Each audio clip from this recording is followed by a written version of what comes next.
The Alien Cube is a Lovecraftian horror game where you play as Arthur, who becomes embroiled in a strange mystery after the disappearance of his uncle. What's going on? The game is available on PC. Oh my god! No, no, no!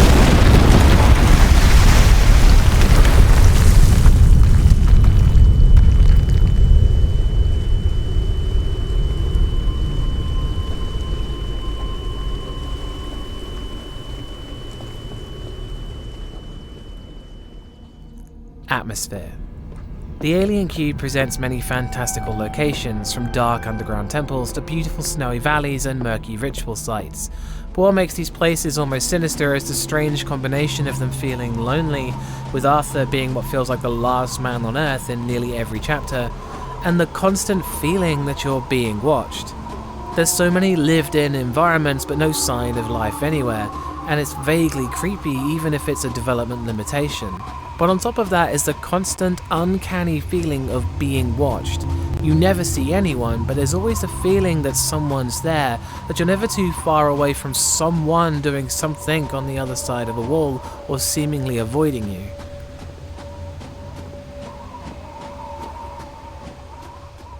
What hurts the atmosphere is mainly the lack of payoff to things. Some moments the atmosphere intensifies for certain scenes, but it often goes nowhere and the feeling subsides as if something was meant to be there, but nothing was.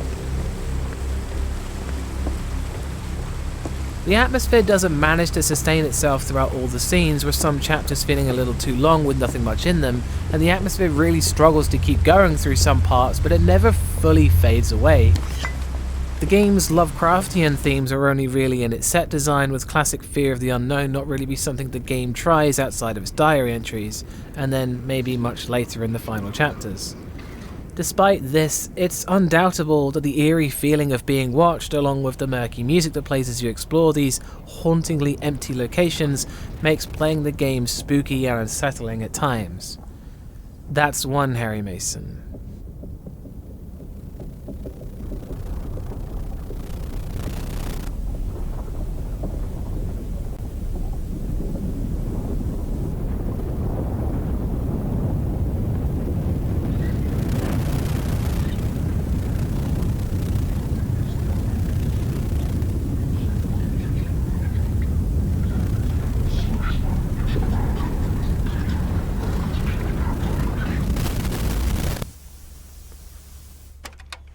Scares.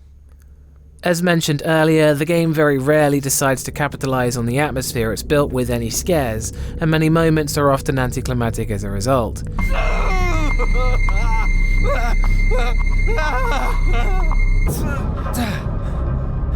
There's some chase sequences and one or two jump scares, but they're very rare in comparison with how long the game is. The chase sequences are a bit underwhelming, with them either ending very quickly or resulting in you dying instantly. They're very brief and often forgotten about as soon as they're over.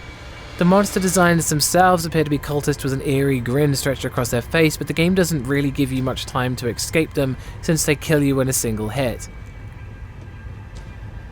There's some moments where Arthur's sanity is called into question, with the environment changing or things disappearing, but they're very brief moments and didn't leave much of an impact.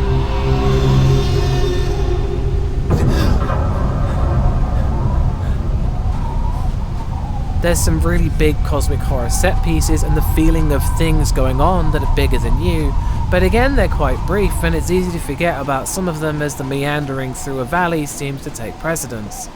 Ultimately, that's about it for the game's scares, and it's a bit disappointing that a game that does so well with atmosphere and seems to have natural moments where you expect something to happen, but most of the time fails to deliver anything. That's still one Harry Mason.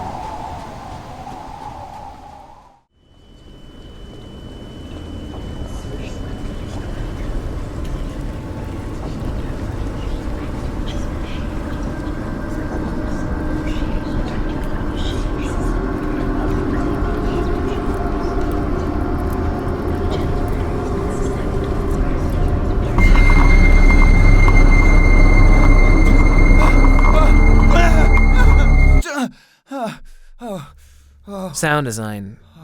At its best, the soundtrack is comprised of some excellently heady pieces with murky, warbling synths rising up from the depths of the ocean, with a heartbeat playing over them like a drum of doom, counting down your last moments on Earth.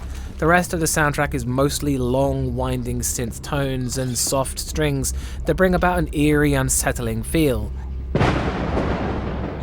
The sound effects are very realistic and never seemed out of place. Though it's rare, it is nice that the game will often play howling noises at random to give you a reason to stop and look in the direction of the sound to see if you can see anything.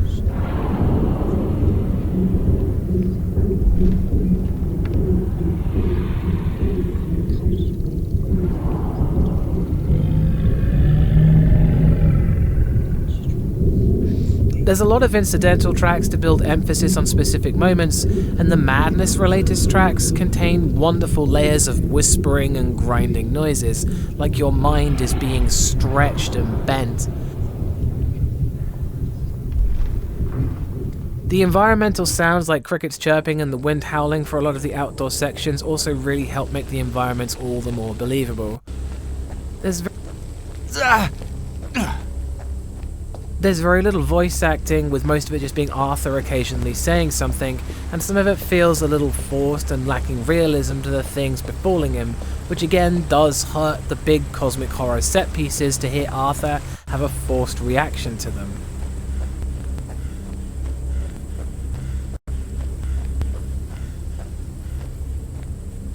The directional audio is perfectly implemented, and so is the reverb. The sound design is mostly very good, with the voice acting being only a minor blemish ultimately.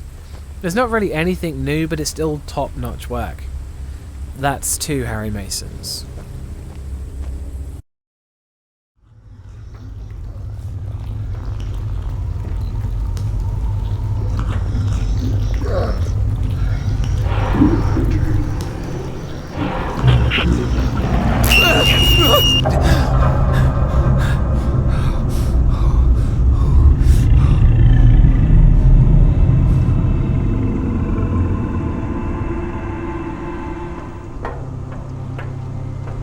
Gore.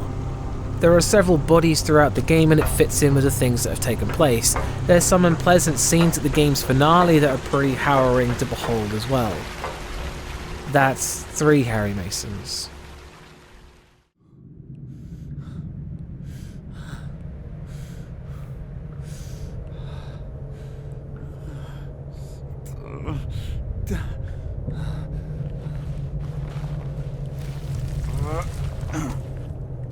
Where am I? What am I doing here? Story.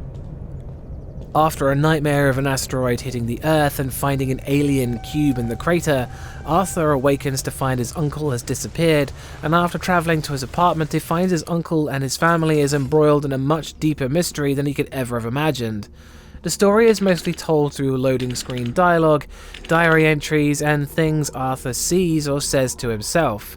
The writing leaves a bit to be desired, with the story of the game mostly being told through diary entries. Whilst the story itself is pretty fascinating as far as Lovecraftian games go, the method of delivery means missing notes will leave large gaps in the story, and the way they're written sometimes makes it feel as though the game is being told directly to the player, rather than being presented as the diary entry it's meant to be. That voice. It's calling me.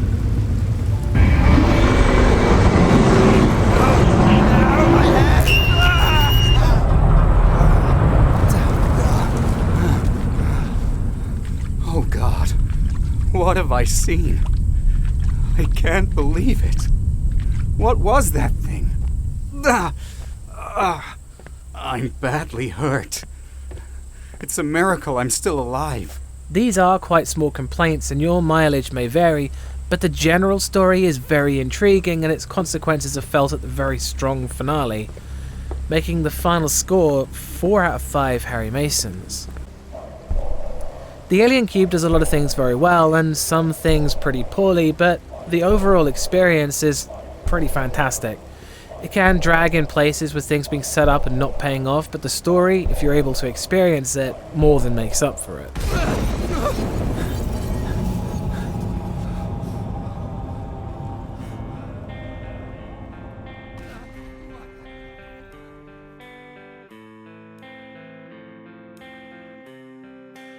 Again, I'd like to remind you this whole thing is down to my opinion in horror games, and if you don't share this opinion, then that's cool, I get it. I'd like to point out that whilst I felt like I was being watched, I did not go looking for cultists and advise you don't either. There will be more horror reviews in the pipeline, and thanks for watching. Always go check out Bumps in the middle of the night. Peace.